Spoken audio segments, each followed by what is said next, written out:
Oi, eu sou a Dani. Tudo bem? Eu sou a Delane. Olá, eu sou a Adriana. Você está ouvindo o podcast Ginga Language. Seja muito bem-vindo. Esse podcast é um projeto independente criado por 3 mulheres nativas brasileiras voltada para o ensino de português como segunda língua.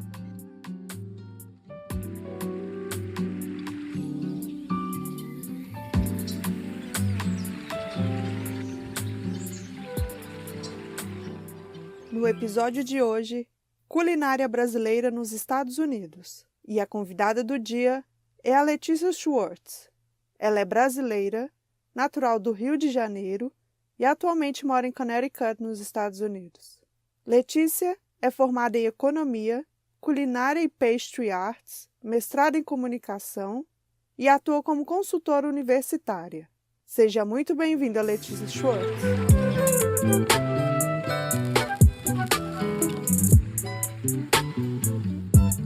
Muito bem, tudo bem, Letícia? Tudo jóia, pessoal? Prazer estar aqui com vocês. Oi, Letícia. Prazer enorme, Delane, Adriana. Muito bem, vamos começar falando sobre a sua carreira na culinária? E o que é que te inspirou também, né, a seguir esse caminho? Claro, bom, na verdade eu comecei a cozinhar assim desde pequena, eu já estava na cozinha antes mesmo de eu alcançar assim a bancada da cozinha. Aí quando eu comecei a ficar assim ligeiramente adolescente, eu lembro que meu pai jogava biriba com os amigos, aí eu comecei a usar eles como assim vítimas, né, das minhas experimentações. E aí, à medida que eu fui crescendo, eu fui assim buscando cursos de culinária no Rio de Janeiro. Naquela época não tinha muita coisa. A gente está falando aqui dos anos de 1990 e pouquinhos. Eu lembro que eu fiz um curso chamado As Marias. Depois eu fiz um curso com a Dona Grácia em Copacabana. Não tinha muita coisa. Até que eu comecei a buscar opções internacionais, né? Aí eu me inteirei sobre as escolas mais renomadas que tem por aí afora. Aí eu vi que tinha o Le Cordon Bleu, que é aquela escola famosa em Paris, e vi que em Nova York tinha 2 ou 3 escolas que me pareceram ser opções mais viáveis, né? Tinha o CIA, que até hoje está aí, Culinary Institute of America, que fica em Hyde Park, Poughkeepsie. Mas naquela época a gente ainda não tinha internet, não tinha celular, não tinha nada disso.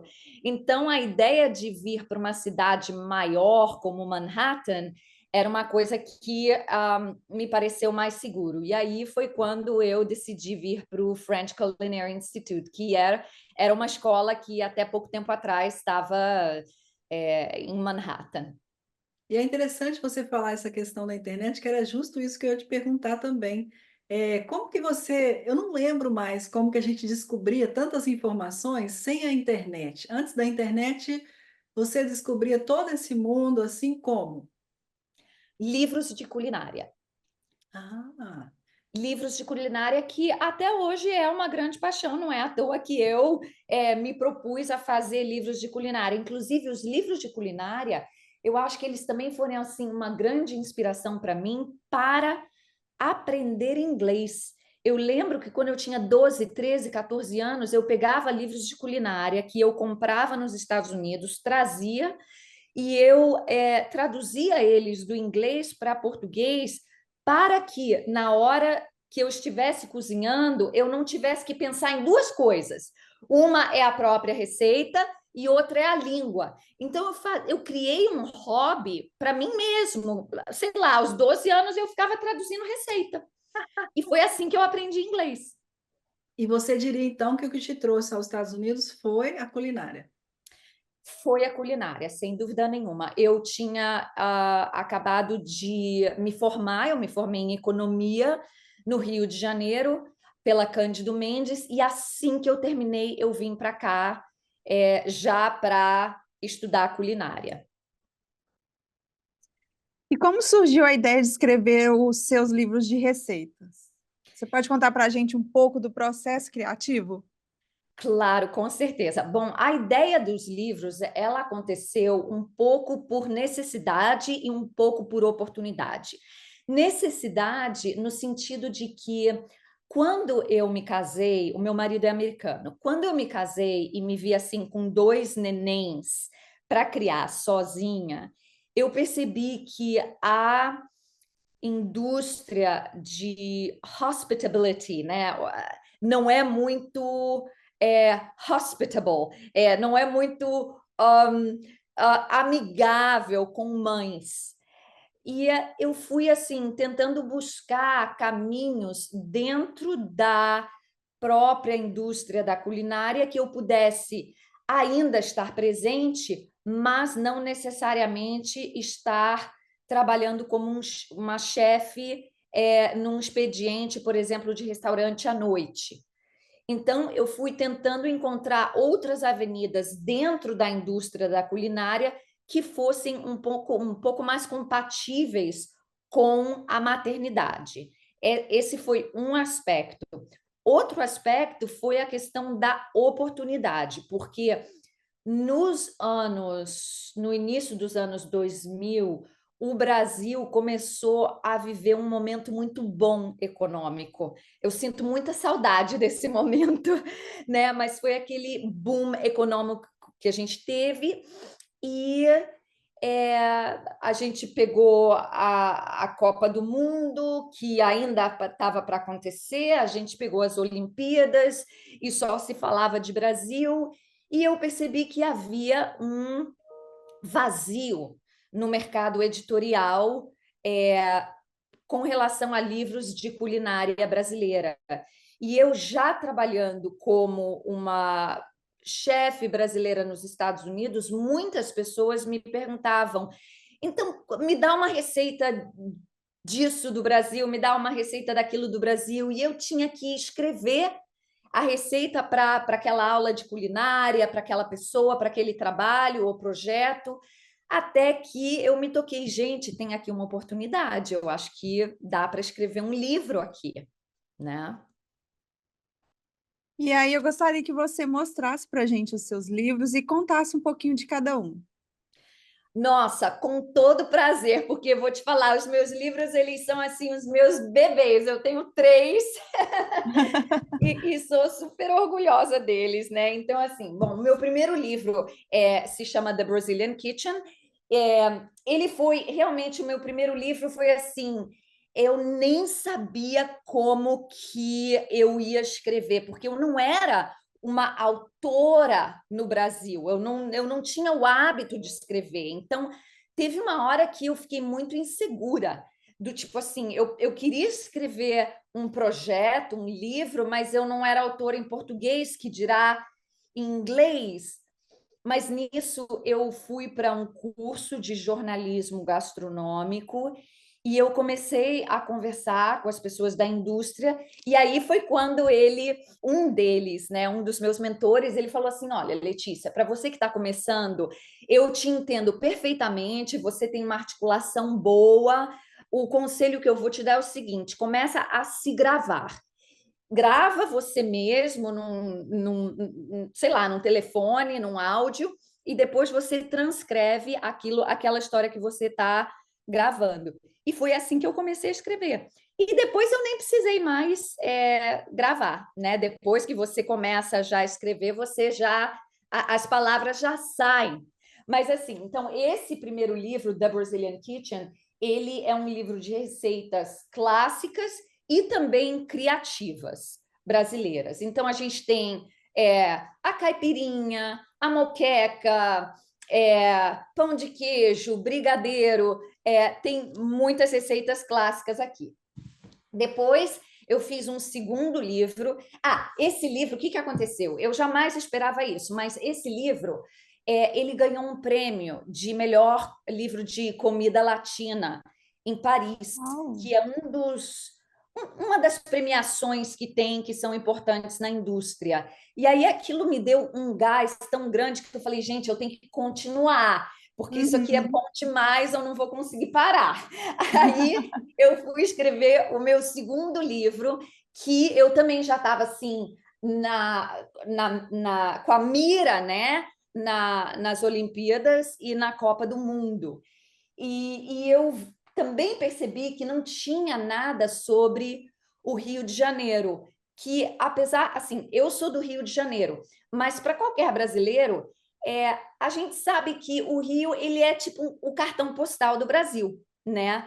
Então eu vi mais uma vez, poxa, eu sou carioca, por que não escrever um livro sobre a cidade mais famosa do Brasil? Sem querer, sem querer, sei que eu estou aqui trabalhando com mineiras, o Brasil inteiro é maravilhoso como um todo, mas é aquela coisa, né? Quando se fala de turismo, a gente fala do Cristo Redentor, do Pão de Açúcar, Uhum. etc. E aí acaba que tá tudo no Rio de Janeiro, e as praias lindas, maravilhosas. Então, esse livro, eu dividi ele de uma forma completamente, a estrutura dele é diferente do Brazilian Kitchen, porque quando eu estava justamente trabalhando com a minha editora, a gente falou assim, vamos fazer de uma forma diferente, vamos dividir ele por bairros.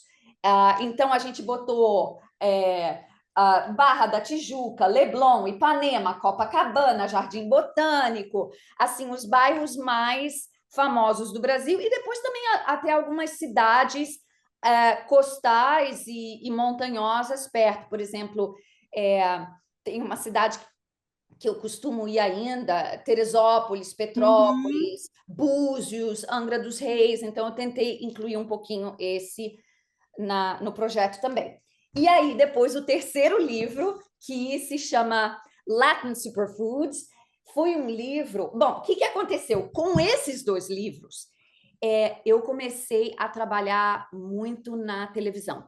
Eu comecei a fazer assim, publicidade na televisão, nos canais locais aqui de Connecticut, que é a cidade, que é o estado onde eu moro. E aí, uma agência me procurou para eu ser a garota propaganda, que a gente usa a palavra spokesperson, de uma campanha de estilo de vida saudável. E daí saiu esse terceiro livro, que é Latin Superfoods, que são receitas saudáveis, mas assim, receitas tradicionais latinas com um toque mais saudável. Então, por exemplo, uma galinhada, que em espanhol a gente fala arroz com pollo, então ela Uhum. não é com arroz branco, é com arroz integral. Ela não é com salsicha de porco, é com salsicha de peru. Eu não uso caldo de galinha em caixa, eu estimulo a pessoa a fazer caldo de galinha em casa, sabe? Então, tem várias coisas que eu fui adaptando para cada um desses livros. Eu tenho uma pergunta com relação ao primeiro livro, que tem receitas clássicas brasileiras.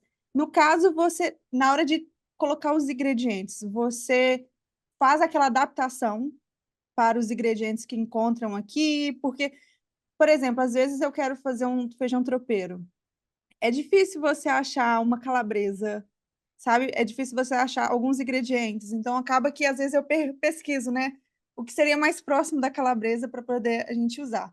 No caso desse primeiro livro e das suas receitas, você já faz essa adaptação? Olha, hoje essa pergunta tem uma conotação diferente de 2010, que foi quando o livro saiu. Uhum. Porque hoje em dia, na verdade, você encontra praticamente tudo, né? Eu tenho assim alguns mercadinhos aqui de comida latina perto de casa que tem a linguiça calabresa, tem o azeite de dendê, tem o nosso leite de coco, tem o nosso leite condensado, tem tudo, sabe? Praticamente não falta nenhum ingrediente. Mas naquela época, sim, eu fui adaptando, por exemplo, uma moqueca, né? Uma moqueca de peixe. O azeite de dendê é um elemento bem característico dessa receita. Mas eu não queria que o americano deixasse de fazer a moqueca porque ele não tem azeite de dendê. Então eu falo, sim, você pode substituir por o azeite de dendê por azeite normal. Não vai ficar a mesma coisa, vai faltar Aham. aquele toque, mas Uhum. você pode fazer. né? O queijo Minas, poxa, não tem queijo Minas? Usa queijo feta, sabe? Ou então queso blanco, que é a mesma coisa do queijo mais mexicano. Então, tem muitos ingredientes que são intercambiáveis. Ok, perfeito. E surgiu uma dúvida aqui também em relação ao seu livro do Rio de Janeiro, né? Em Minas, quando a gente fala em Minas, a gente pensa em pão de queijo, a gente pensa no feijão tropeiro, que a Adelane citou. Aham. E eu queria saber o que que a gente deve pensar quando pensa em comida no Rio de Janeiro, assim. Bom, a comida do Rio de Janeiro, eu diria que ela tem algumas características bem únicas, né? Eu acho que assim, a feijoada, ela é originária do Rio de Janeiro. Então, assim, todas as aulas ah, que eu dou de aula sobre feijoada, eu falo muito do Rio de Janeiro, porque é uma coisa que surgiu nas favelas, ela está associada ao samba.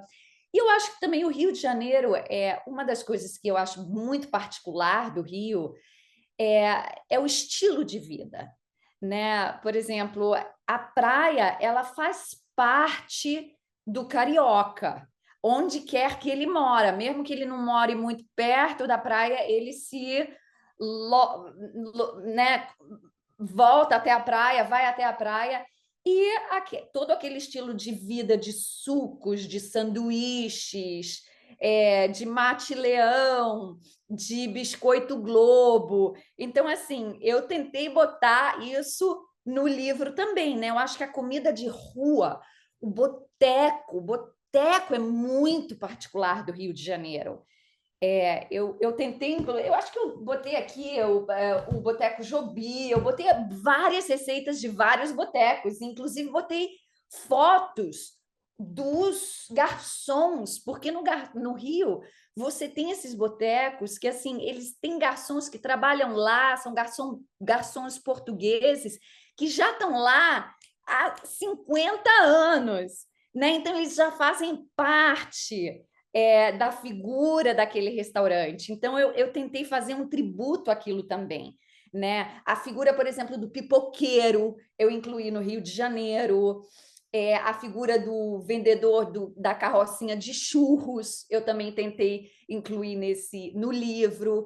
Eu acho que isso são coisas que eu sempre vi com olhos muito bons no Rio de Janeiro, sabe? E até hoje, quando eu vou lá, eu não resisto a uma pipoca doce. Gente, a pipoca doce do Brasil, não só do Rio, né, mas do Brasil, ela não tem nada a ver com a pipoca doce daqui. A pipoca doce daqui é toda caramelada, mais caramelo do que pipoca.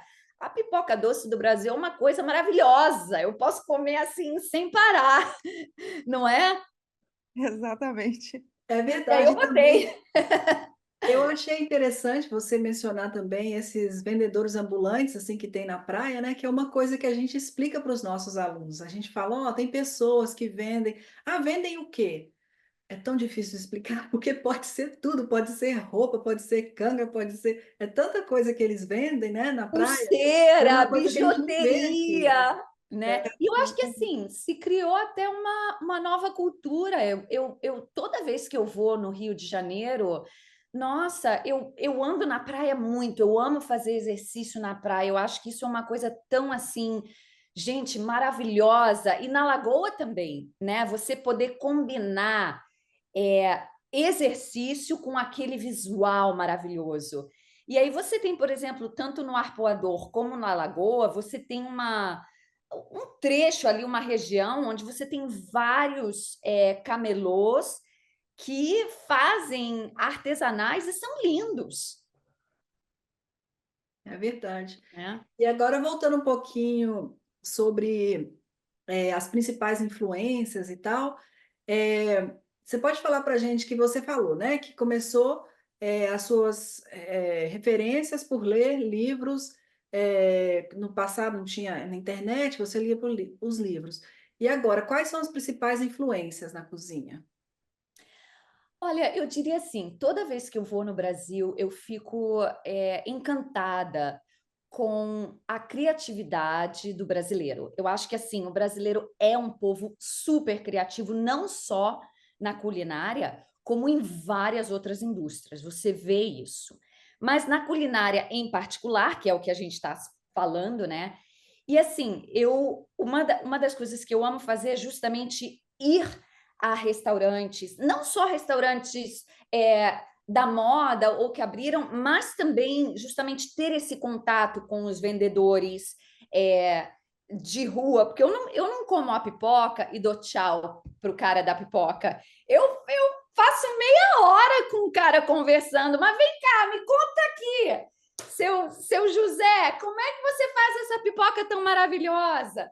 E aí eu faço a mesma coisa com o vendedor dos churros, com o cara do boteco. Então, assim, eu sou uma pesquisadora, sabe? Cada coisa que eu como e que eu me encanto, eu vou fuxicar. Qual a origem? Me conta. Posso escrever sobre você, posso fotografar, me conta a receita. E eles vão vendo o meu entusiasmo e vão dividindo, sabe? Então, assim, metade das receitas que eu botei, mais até da metade, foram pessoas que simplesmente dividiram as receitas comigo porque estavam vendo a minha paixão. Eu falei sobre o projeto, sabe? E eles se sentiram honrados. Eu acho que isso é um tributo que a gente faz à cultura do Brasil, né? Reconhecer a criatividade e o talento daquele chefe, seja ele o chefe de um restaurante renomado, ou seja ele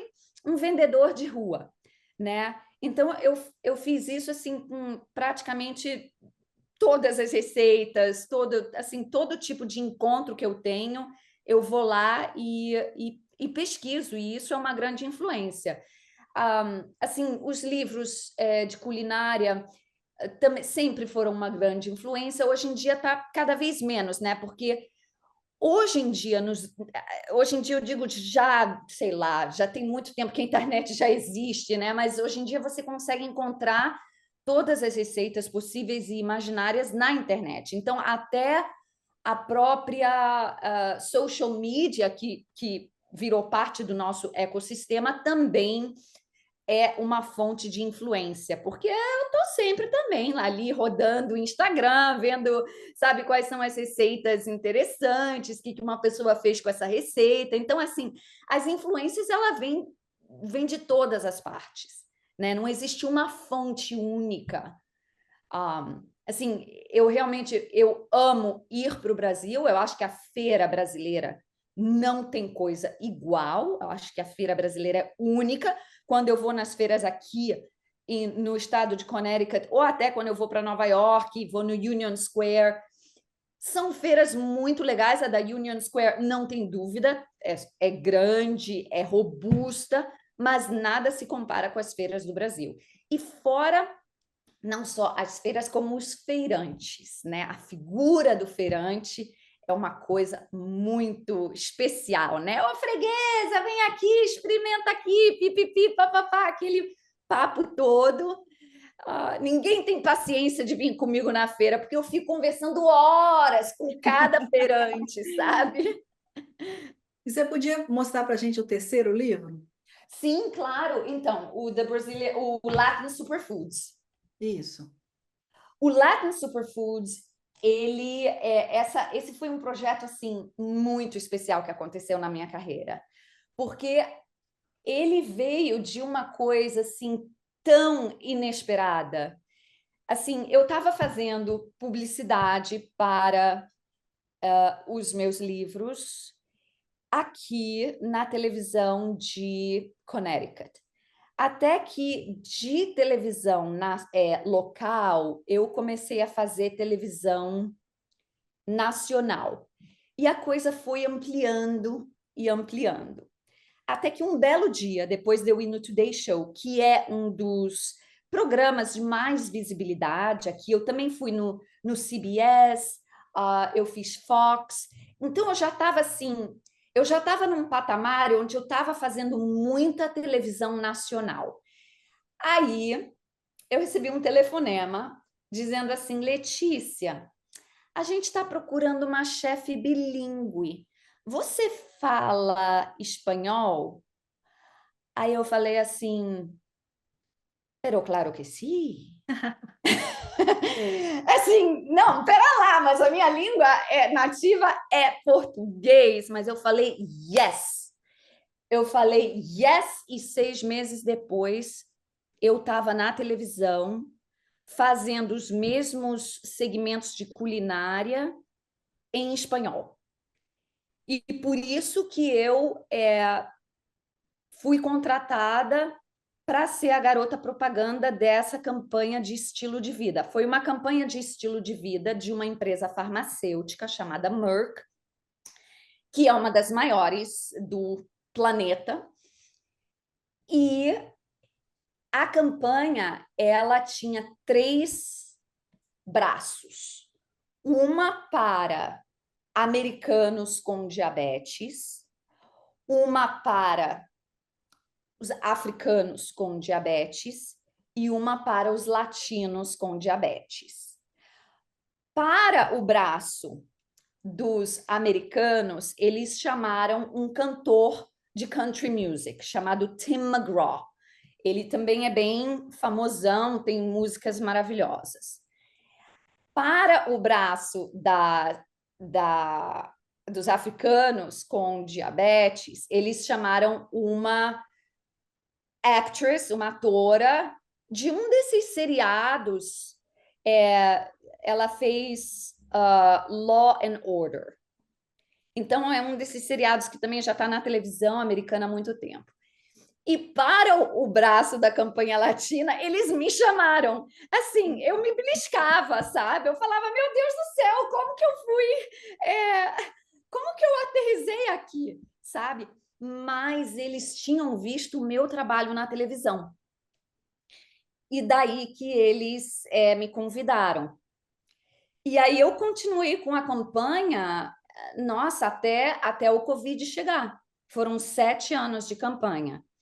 E foi assim, eu diria que foi a maior expansão da minha carreira dentro da culinária, porque eu tive a oportunidade de viajar pelo país inteiro, pelos Estados Unidos inteiro, promovendo uma campanha de vida saudável. Na verdade, a gente nunca promoveu o remédio, a gente não promovia insulina. O que a gente promovia era uma conscientização de como levar uma vida mais saudável e como incorporar elementos da culinária para o benefício do seu estilo de vida. Voltamos após um breve intervalo. We'll be back after a short break. If you like our work, please consider supporting us at Venmo at Jinga 2022. You can follow us on Instagram, Facebook, and Twitter at Jinga Language. We also offer free Brazilian Portuguese classes on meetup.com. And if you're interested in having classes with us, or if you have any comments or questions, please contact us at jinga.language@gmail.com. Thank you for listening. E, assim, tem como escolher a melhor receita dos seus livros? Assim, você tem, assim, uma paixão por alguma receita? Gente do céu, essa pergunta é impossível, porque cada dia é uma receita nova. Por exemplo, ontem eu fiz para minha filha um salpicão de frango. Hoje de manhã eu fiz um suco de abacaxi com menta. Tudo do meu livro. Eu uso os meus livros como se fosse um livro de culinária qualquer. Eu tenho vários, é uma paixão minha. Sabe aquela pessoa que de noite fica lendo ali livro de receita? Até hoje eu leio livro de receita. E eu uso os meus livros como se fosse o livro de uma outra pessoa qualquer, porque apesar de eu mesma ter escrito todas essas receitas, assim, gente, são 100 receitas por cada livro. Então, assim, eu não tenho na minha memória, a minha memória não é tão afiada, sabe? Então, assim, as receitas favoritas, elas vão pela oportunidade. Tipo, mês passado eu fiz uma feijoada de galinha. Feijoada de galinha é uma coisa que eu adaptei para cá, para o americano, porque feijoada é uma coisa que o americano ele não come numa base frequente, né? E os brasileiros também não comem numa base diária. A gente come o arroz com feijão no dia a dia, mas não necessariamente a feijoada, né? Então, eu fiz a feijoada de galinha justamente para ser uma coisa um pouco mais leve. Quando eu fiz, eu falei, meu Deus do céu, essa é a minha receita favorita. Então, cada dia, cada receita que eu faço, aquela é a minha receita favorita, sabe? E você falou também para a gente de participação em programa de culinária, né? Conta para a gente como que foi essas participações. Bom, assim, tem de tudo quanto é tipo de programa, né? Eu participei, primeiro eu comecei, a minha grande escola foram esses programas locais. Depois disso, eu comecei a ser chamada para participar de programas tipo um episódio inteiro sobre o Brasil. Aí eles me convidavam para ser assim, vamos fazer um foco no trabalho da Letícia. Aí a gente filmava um episódio inteiro com receitas, etc. E aí eu comecei a participar de vários. Eu participei, teve um que foi nomeado para um prêmio de Emmy Awards, dois, aliás, de Emmy Awards. Com a campanha, eu também fui participando de vários segmentos de culinária, até que a gente também fez um documentário sobre o estilo de vida. E depois teve uma coisa meio louca que aconteceu, né? Todo mundo chegava e falava para mim, Letícia, você tem que ir numa dessas competições. E eu falava, não, não vou numa competição. Até que chegou um convite para mim para ir numa dessas competições, e o convite era assim tão convidativo que eu falei assim, tá bom, eu vou participar. E aí eu participei de um programa chamado Best Leftovers Ever, que foi uma dessas competições. O programa ele tá na Netflix. Se você abre hoje a Netflix na Season 1, ele tá lá. E foi assim uma experiência sensacional. É uma adrenalina que assim é fantástica. Eu amo esse tipo de adrenalina. Agora, para todo programa de televisão, você tem assim 2, 3 dias de trabalho anterior que é feito, porque na televisão você cozinha uma receita que na vida real demora 3, 4 horas, e na televisão você tem que fazer ela em 2, 3 minutos, né? Porque quando você vai para a televisão, você não está ali para falar, olha, agora vamos refogar a cebola, e agora vamos adicionar a galinha, e agora vamos adicionar as ervas. Você não está ali para falar isso. Você está ali para vender o seu livro ou para vender a sua campanha. Você tem alguma mensagem, né? Só que você, ao mesmo tempo, não pode pular essa parte. Então, existe todo um preparo, que aqui que a gente chama de media training, é um preparo para ir para a televisão, né? E assim, é uma coisa fantástica. Agora, é exaustivo, sabe? Acordar 3 horas da manhã para ir na televisão, assim, um dia atrás do outro, 2, 3, 4 vezes por semana, é bem puxado, porque você fica com os horários truncados. E como é que é a aceitação da culinária brasileira nos Estados Unidos? Você acha que os americanos eles têm interesse na nossa gastronomia? Olha, essa é uma pergunta que, na verdade, eu acho que ela tem uma resposta um pouco triste. Porque, assim, triste e não triste. Por quê? Todo americano, na verdade, eu nunca vi um americano não gostar da culinária brasileira. Você dá uma coxinha para ele, ele adora. Você dá um pão de queijo para ele, ele adora.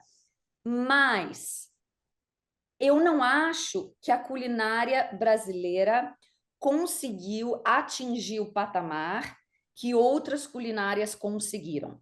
Por exemplo, a culinária italiana, mexicana, chinesa, francesa, ela foi incorporada pela dona de casa americana, ela prepara para as suas famílias. Isso eu acho um caso um pouco mais raro. Eu não vejo tantos americanos prepararem comida para as suas famílias no dia a dia, eu digo, né? Para as suas famílias. O que não significa que, de novo, o americano ama o pão de queijo quando você dá. Ama, entendeu? Mas eu acho que isso é um pouco falta do próprio investimento que o Brasil poderia ter feito e não fez, sabe? Do tipo assim, você vê durante anos e anos e anos, durante 100 anos, 200 anos, a grande culinária que reinava pelo mundo inteiro era a culinária francesa. Até que lá pelos anos 2000, começou a aparecer outras culinárias. A culinária espanhola começou a se ressaltar, a culinária peruana começou a se ressaltar, a culinária italiana também. E houve um investimento do governo com relação a isso. Os governos foram percebendo que a culinária era um grande chamariz para o turismo, né? E isso não aconteceu no caso do Brasil. Tanto é que você vê hoje, por exemplo, o Brasil ele ainda é muito aquém em termos de números de turistas. Por exemplo, o Brasil em 2023 ele recebeu 6 milhões de turistas que foram visitar o Brasil. Você compara isso com outros números, por exemplo, Portugal recebeu 30 milhões de turistas, o México recebeu 37 milhões de turistas, a França recebeu 100 milhões de turistas, a Itália recebeu 60 milhões de turistas. Então, assim, a gente está falando de números muito pequenos, né? 6 milhões comparado com 60 milhões, o Brasil tinha o potencial para ter 30, 40, 50 milhões de turistas por ano, né? Mas eu acho que existe uma falta de investimento, falta de reconhecimento, falta de estrutura, né? De que nunca injetou esse tipo de investimento na culinária brasileira. Tanto é que você vê, por exemplo, em grandes cidades dos Estados Unidos, você não tem restaurantes brasileiros para representar. Você não tem representação brasileira aqui. Numa cidade como Nova York, eu estou o tempo inteiro em Nova York, você tem o quê? Fogo de chão. Ou então uma churrascaria, sabe? Você conta em uma mão os gatos pingados de restaurantes mínimos, entendeu? Brasileiros, enquanto que você compara isso com outros tipos de culinária de outras partes do mundo, nossa, chega a ser, sabe? Por isso que eu digo, tem um dado meio triste aí, mas a gente continua cozinhando e se divertindo. Desculpa, uma curiosidade que eu tenho, Letícia, é que às vezes eu encontro coisas brasileiras americanizadas. Eu já encontrei pão de queijo congelado, ok? Mas eu já encontrei pão de queijo com recheio de pizza. Coisa que o americano colocou a mão ali e falou, vamos trocar, vamos... Você já encontrou alguma coisa que seja assim? Você fala, isso aqui é brasileiro, mas americanizaram ele. Sim, sem dúvida. Eu já encontrei e eu já criei muito também. Porque depois que você está aqui tantos anos, eu, por exemplo, eu estou aqui há 25 anos, você acaba fazendo uma fusão de ingredientes com receitas, receitas com ingredientes. Então, por exemplo, eu já perdi o número das vezes que eu fiz mac and cheese com catupiry. Sabe? Ou então brownie com castanha do caju, sabe? Em vez de nozes. Que mais? Tipo, sabe aquele Reese's? Aquele, né, peanut butter and chocolate cup?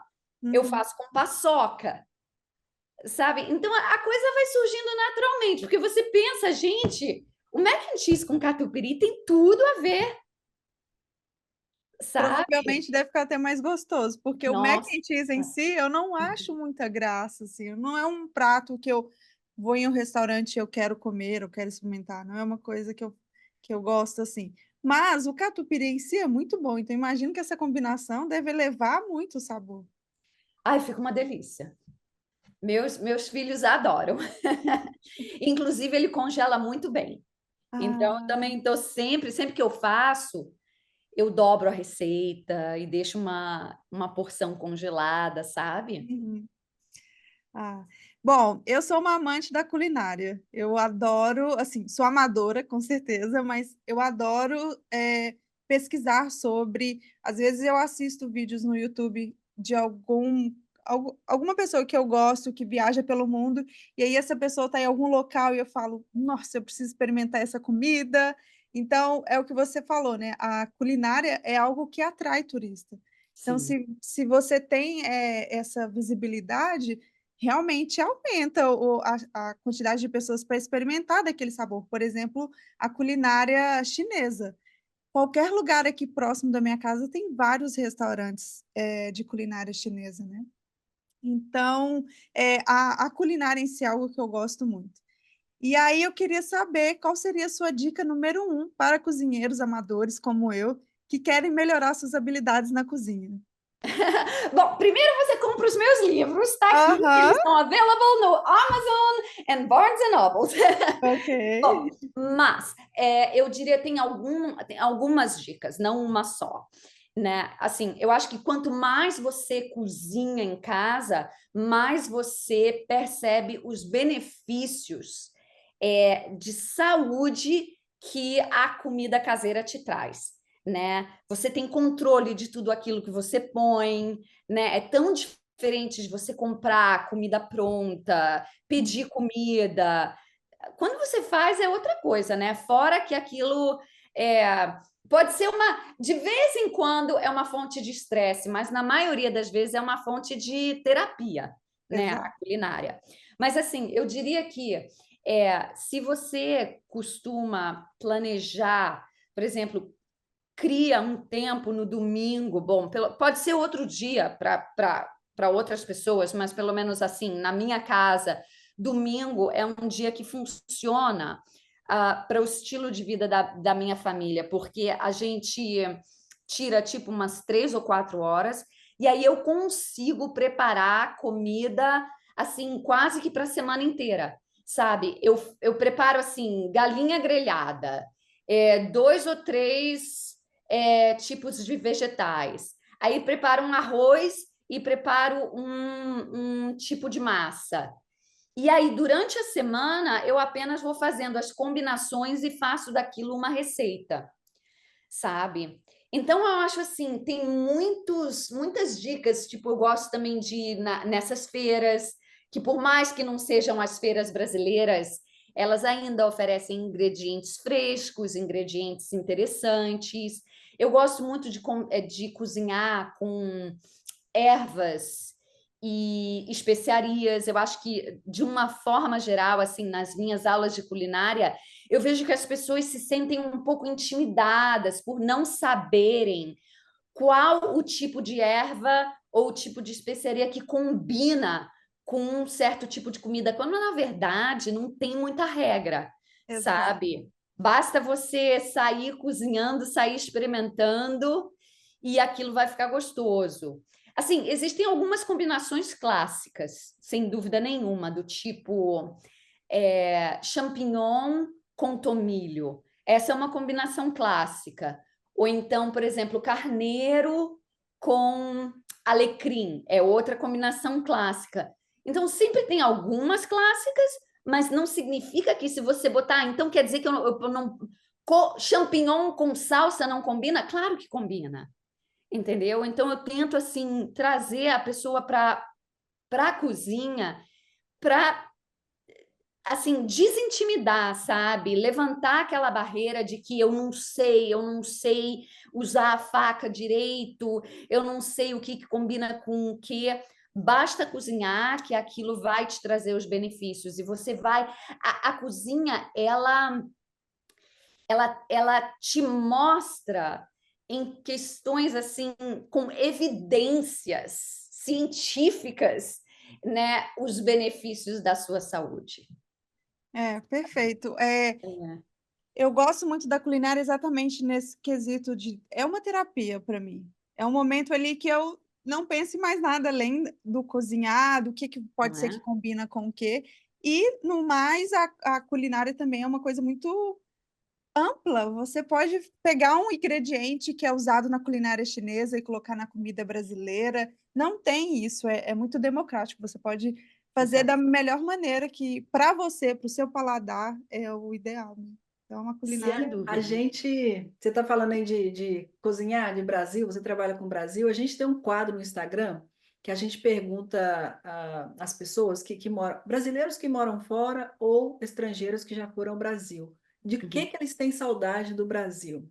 Então, com todo o tempo que você está morando aqui, né? O que você tem de saudade do Brasil? Ai, olha, eu diria que o que mais me dá saudade é o povo brasileiro, né? Eu acho que assim, o calor humano que o brasileiro tem não existe igual, sabe? Assim, eu posso te falar, eu sinto saudade do pão de queijo. Eu sinto, mas eu faço pão de queijo aqui. Eu sinto saudade do brigadeiro, da colher de pau. Sim, mas eu faço o meu próprio brigadeiro, sabe? Volta e meia eu tô fazendo, eu tô sempre cozinhando receitas brasileiras, assim, para matar a saudade. Mas eu diria que realmente é o estilo de vida, né? É o povo, é a cultura, sabe? Por mais existem coisas maravilhosas de você morar nos Estados Unidos e existem coisas maravilhosas do Brasil. E a gente estando longe dá saudade disso. Sim. E é tão E é, difícil explicar, né? É tão difícil uhum, explicar. Eu É. falo com meu marido, que também é americano, que foi 3 vezes para o Brasil, muito rapidamente, e eu tento explicar para ele essa questão das pessoas, essa questão de como é o estilo de vida, como é o tempo. Eu falo com ele, parece que o tempo lá no Brasil passa mais devagar. Não sei te explicar. Aqui, não sei explicar, aqui é muito mais rápido, não sei. E eu tento explicar isso para ele, mas é tão. E para os meus filhos também, né? No caso, meu filho de 4 anos, ele foi uma vez ao Brasil e ele notou uma diferença, mas ainda não sabe, verbalizar isso, né? Ele viu que as coisas lá são diferentes. Então, é uma coisa difícil para a gente explicar para os nossos alunos também. Os que já foram ao Brasil, eles entendem o que a gente está falando, até sente saudade também disso.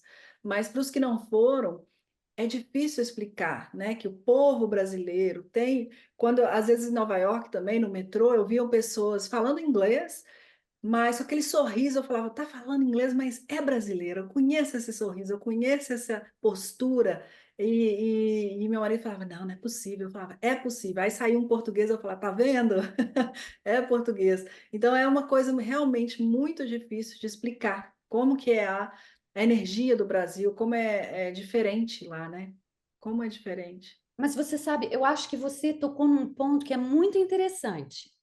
Eu acho que o brasileiro, ele tem uma relação com o tempo muito diferente da relação que o americano tem com o tempo, né? Toda essa cultura que existe aqui de trabalhar por hora, de cobrar por hora, de não chegar atrasado nunca, é, é uma coisa cultural que é quase inexplicável, né? É muito difícil da gente adotar isso no Brasil e ser absorvido, né? Eu acho que vários brasileiros que tentam adotar isso meio que acabam se frustrando porque não pega.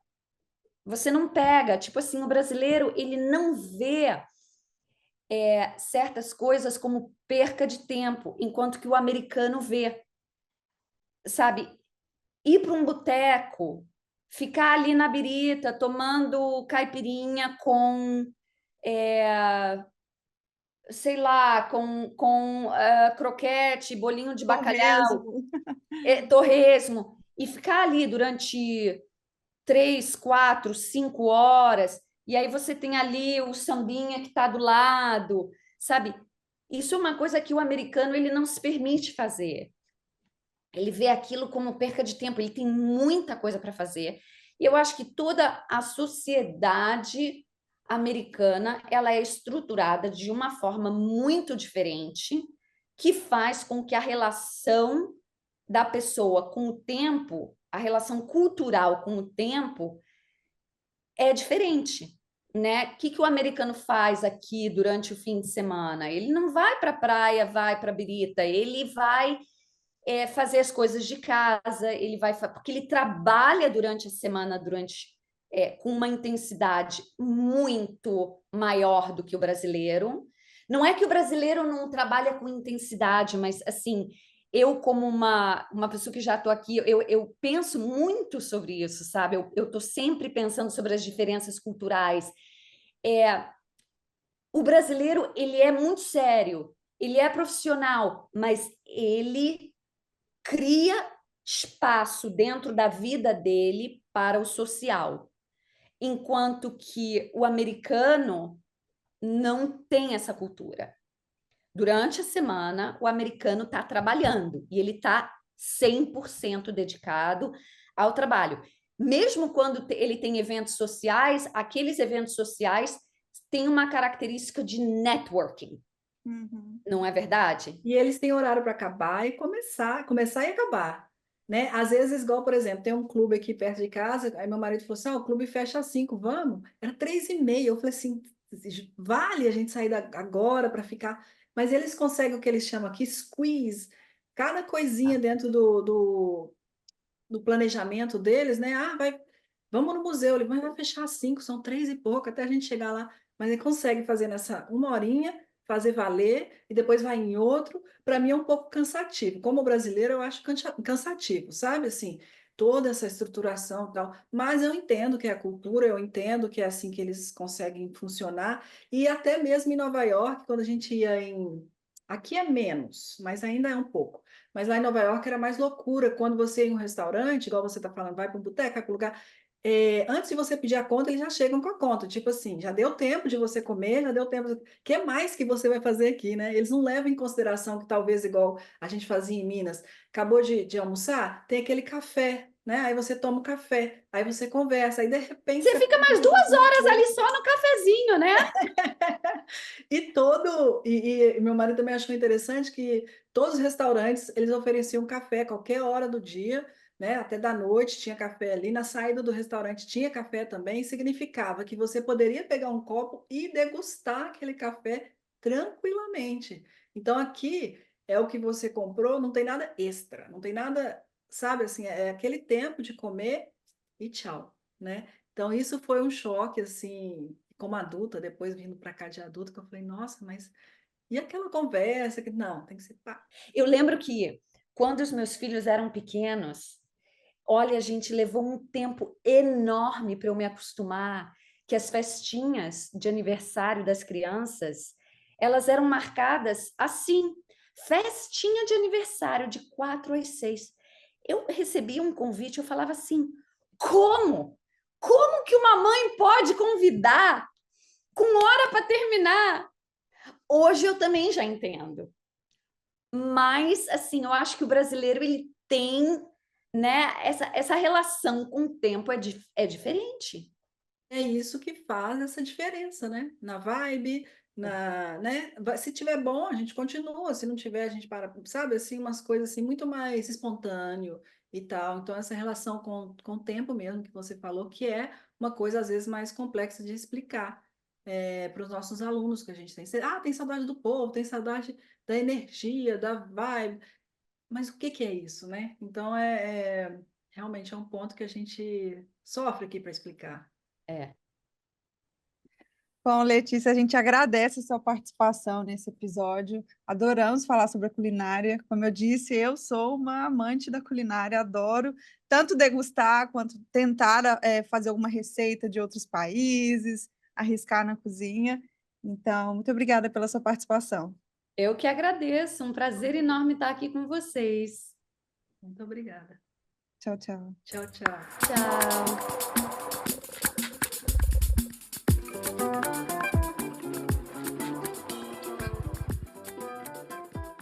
E estamos chegando ao fim deste episódio. Os links mencionados nessa entrevista estão na descrição. Agradecemos a todos os ouvintes pela companhia e pelo apoio. Se você gostou desse episódio, siga o podcast e indique aos amigos. Siga a gente também nas nossas redes sociais, @gingalanguage, porque tem muitas dicas legais por lá.